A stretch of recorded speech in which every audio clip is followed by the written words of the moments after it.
Monsieur Dimaoré, bonjour.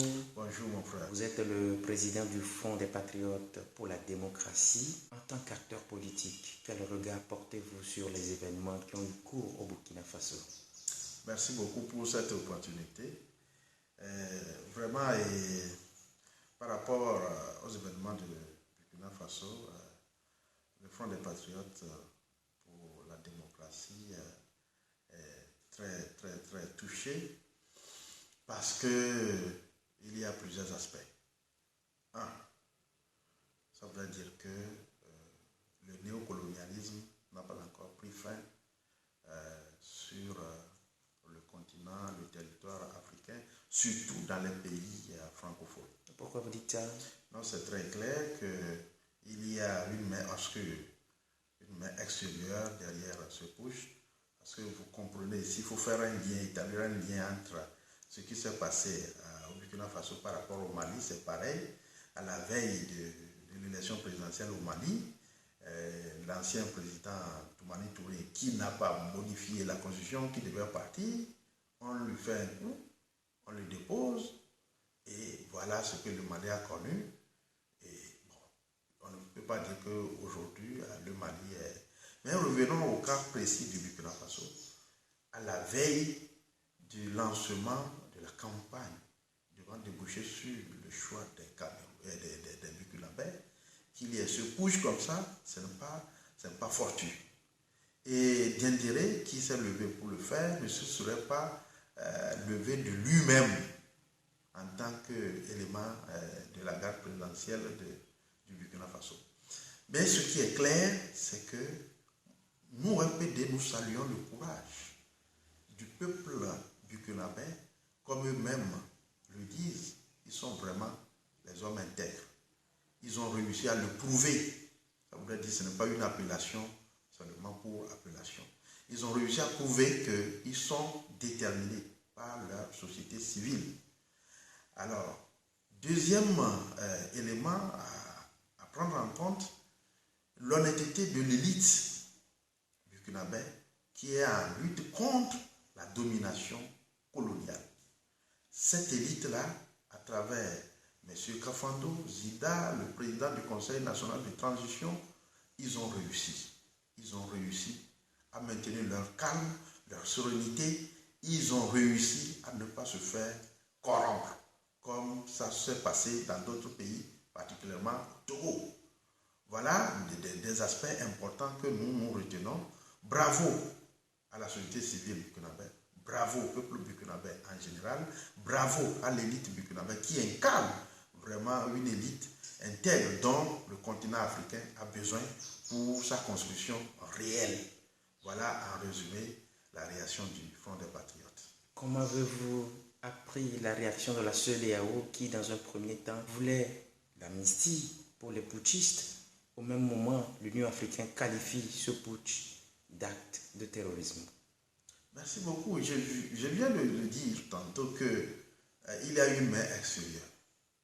Vous savez, l'infantilisation de nos chefs d'État en Afrique et surtout les chefs d'État des pays francophones.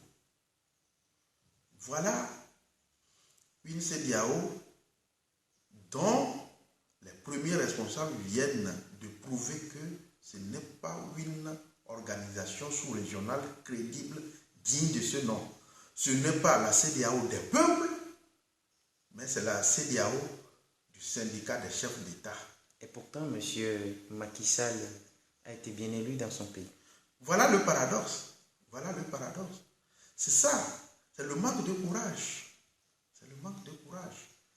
C'est-à-dire que ce qui s'est passé au Sénégal pour que le président Macky Sall soit aujourd'hui à la tête de ce pays, c'est pas le mécontentement généralisé de la société civile sénégalaise. Nous avons suivi tous les événements. Et que maintenant, encore que le Sénégal, une démocratie réelle, je pourrais dire même la seule, dans l'espace francophone ouest africain, c'est la seule véritable démocratie où il n'y a jamais eu de push. Que le président de ce pays et président en exercice de la CEDEAO accepte de jouer le mauvais rôle à lui confier par la main extérieure, ça fait honte. Monsieur Djimaoré, vous voulez dire que M. Macky Sall a été manipulé? Très bien, c'est clair. Nous sommes des analystes politiques, nous ne sommes pas des naïfs. Ça voudrait dire quoi? Ça voudrait dire que sa descente au Burkina Faso, il avait un cahier de charge qui n'a rien à voir avec l'intérêt du peuple burkinabé. Donc, lui, il avait pour mission d'aller faire valider ce push-là. Et vous comprenez, c'est le même comportement que la CEDEAO, disons, le syndicat de ces chefs d'État, a eu à adopter vis-à-vis du Togo en 2005. En 2005, les massacres, ça a été validé.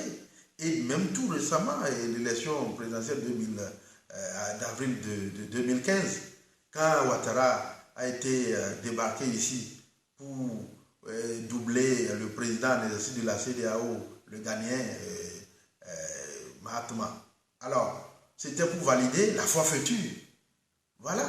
Et donc, ce sont réellement, ça fait de la honte pour nos dirigeants, surtout dans l'espace ouest africain qui tire l'Afrique vers le bas. Voilà ce que nous pouvons retenir concernant cette attitude des chefs. Mais il faut retenir également quelque chose, c'est qu'il y a deux pôles au sein de cette CEDEAO. Les présidents des pays anglophones se respectent mieux que les présidents des pays francophones. Il faut le souligner. Si ça se déroulait dans un pays anglophone de la CEDEAO, le comportement serait autre chose que ce que nous venons de voir.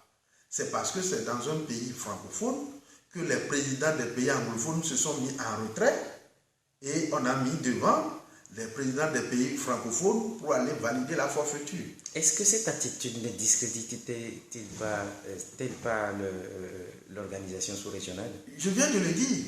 Ça voudrait dire carrément que ce n'est pas une organisation des peuples. Or, en principe, quand on parle de l'intégration sous-régionale, ce sont les peuples d'abord. Sans les peuples, l'organisation n'existe pas. Puisque ce sont les peuples qui sont censés désigner ces représentants que sont ces chefs d'État. Alors qu'ils agissent en déphasage total par rapport à la volonté des peuples qui constituent cet espace sous-régional. Et je viens de donner l'exemple du Togo. Le peuple togolais n'a jamais été d'accord avec le régime qui nous régente pratiquement demi-siècle. Et le peuple burkinabé n'a jamais été d'accord avec le régime de Blaise Compaoré. Ils ont réussi à le faire partie. Et le syndicat des chefs d'État voudrait faire avaler la couleuvre au peuple burkinabé. Au nom de quoi?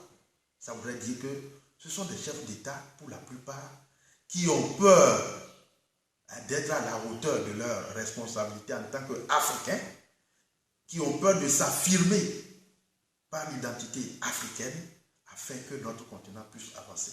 Mais il ne faut pas perdre de vue quelque chose. Il y a certains présidents ou certains chefs d'État quand même, comme ceux des pays anglophones, en particulier le Nigeria, le Ghana, qui ont des attitudes plus pragmatiques, qui respectent leur peuple. Voilà ce que nous pouvons dire.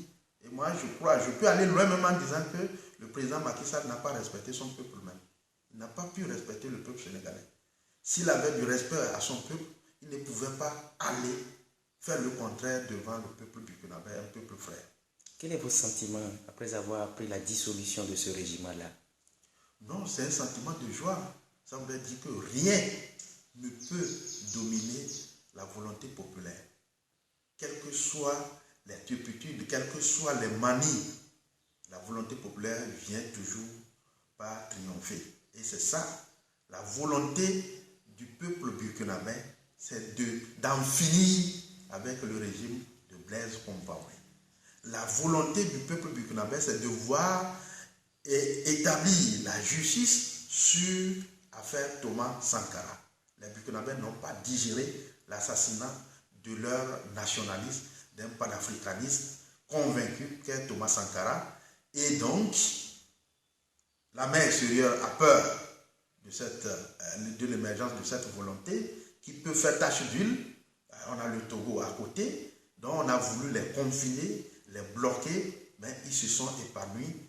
Dorénavant, le Burkina Faso est souverain.